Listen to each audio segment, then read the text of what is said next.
All right, so we want to solve by factoring, and we have this polynomial, x cubed plus 5x squared minus 14x equals 0.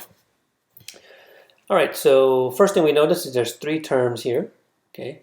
But we also notice that they each have an x term in them, right? So that's what the first thing we should do here, right? We should just factor out the x, all right? So we'll take out the x, and then what are we left with here? We're left with x squared minus, plus 5x minus 14 equals 0.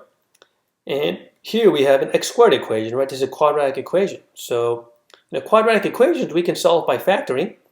And if it's not factorable, we can use a quadratic formula. Okay, in this case, we notice that this one is factorable, right? So the two factors that we get here are going to be x plus 2 and x minus 2 equals 0.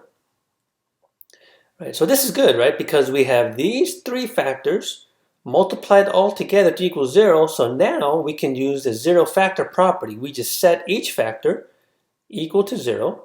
So the first factor we set equal to 0. The second factor we set equal to 0, and then the third factor we set equal to 0, then we can just solve these, right? Well, this one pops out right away, right? X equals 0, so that's one of our solutions, right? X equals 0. Here, if x plus 7 equals 0, we should subtract the 7 to both sides, so we get x equals negative 7.